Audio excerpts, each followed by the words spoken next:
give my testimony, if I may, that I am a first-generation college graduate, and I tried to break the cycle of poverty in my family's line. Everybody has a hope and a dream for better. And that, because you decided to go and advance yourself through higher education, should not happen in this country. No how, no way.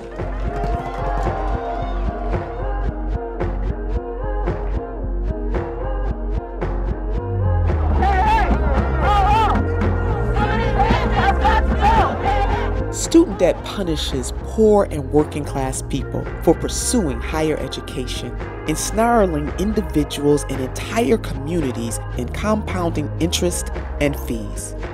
Today, student debt is a nearly $2 trillion weight, crushing 45 million people, with women and especially Black women disproportionately burdened. Student debt is a trap, and it is also a teacher. Debt teaches us that education is a commodity, that we need to choose degrees and careers based on pay, that we are alone in our financial struggles, that we don't deserve to be free.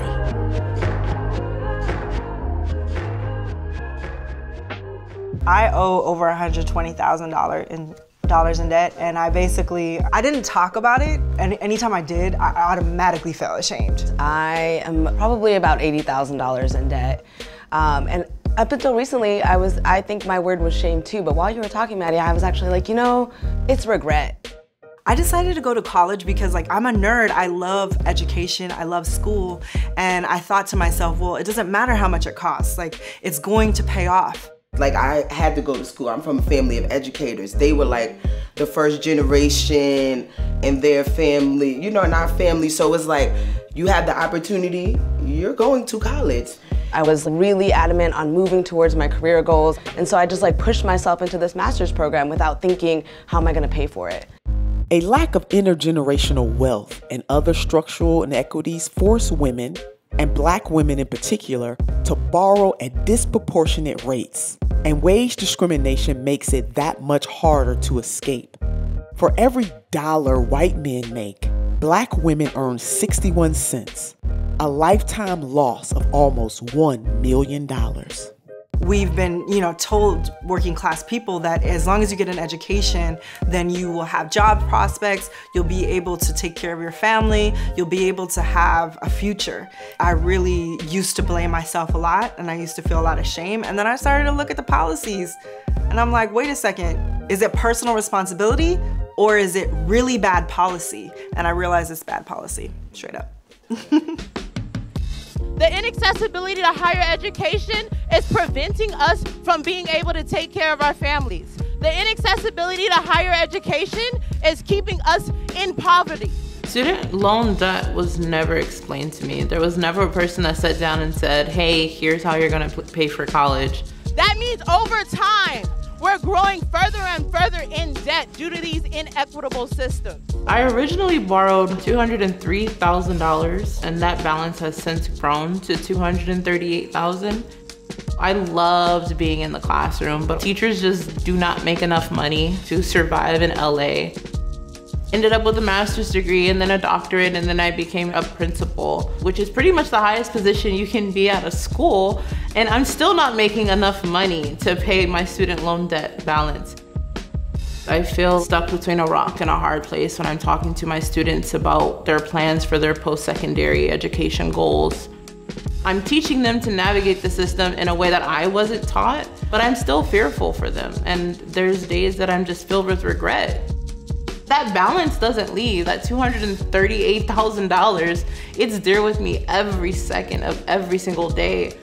You go work for these high-tech companies, you can make $250,000, $300,000 and not have to worry about how you're gonna pay back this debt.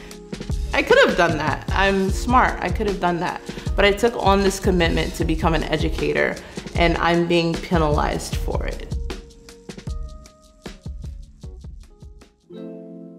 actually the roots of the student debt crisis started in California. Yeah, it started around the time of like the 60s and 70s when people were becoming really revolutionary. I mean, the Black Panthers were going to college, more women were going to college, and at the time, college was actually free in California. In 1966, Ronald Reagan, the newly elected governor of California, burnished his image by attacking the anti-war and racial justice movements taking root on university campuses. He proposed rolling back California's program of free public college and charging tuition. Taxpayers, Reagan said, should not be subsidizing intellectual curiosity. We have been and are providing a premium service, an education superior to most and equal to the best. So far, those receiving this education have not been required to share in the cost.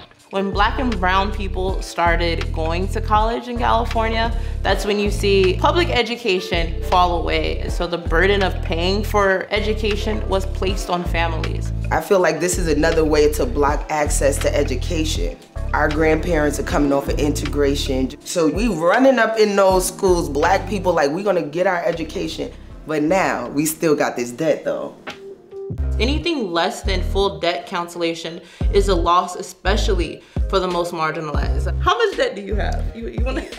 We gonna talk about this? Okay, yeah, I'm not ashamed. So let's talk about it. I have $250K in student loan debt. I am a PhD and I'm now working, and I told you I was working at Harvard, and I'm part-time, and I'm not gonna be able to pay back $250K. I'm differently abled, so it took me 8 years to get out of my undergrad because I wasn't well. And so the only path for me at that moment, which is I had to take a whole bunch of loans. For me personally, $230,000 worth of student loan debt means that I can't purchase a home.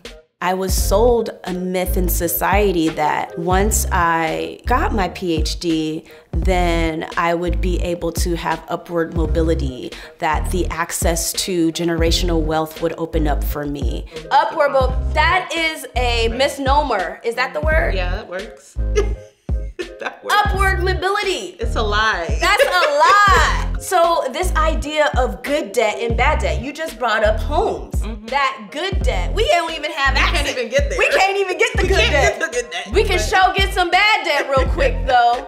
Debt impedes our ability to dream, and I see that in my students.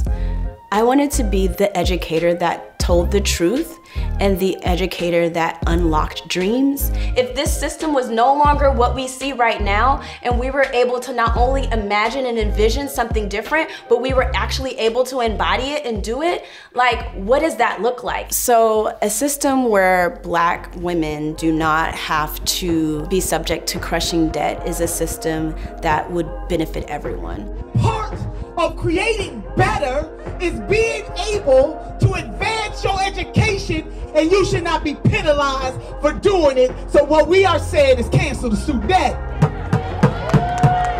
Cancel it all. Cancel it all.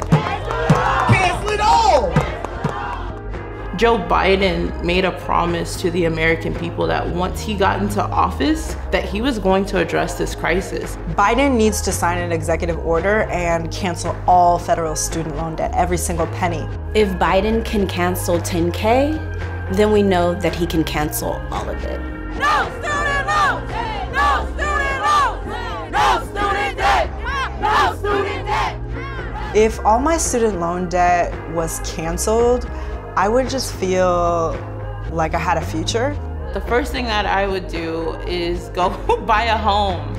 Secondly, I would sit down with my kids and talk through their college plans with them with a renewed hope. It would just ground me a little bit more to not even worry about that, to just live my authentic life. And on a daily basis, I probably would answer my phone a little bit more if the debt collector stopped calling. So many other people in their life get to try things out and fail, you know, and try again. But we don't have the luxury of experimentation because we're saddled. We're just like saddled with this debt. Things would change immediately for everybody, because when the Black woman is free, when the Black queer person is free, when the Black trans person is free, when the Black disabled person is free, then we all free.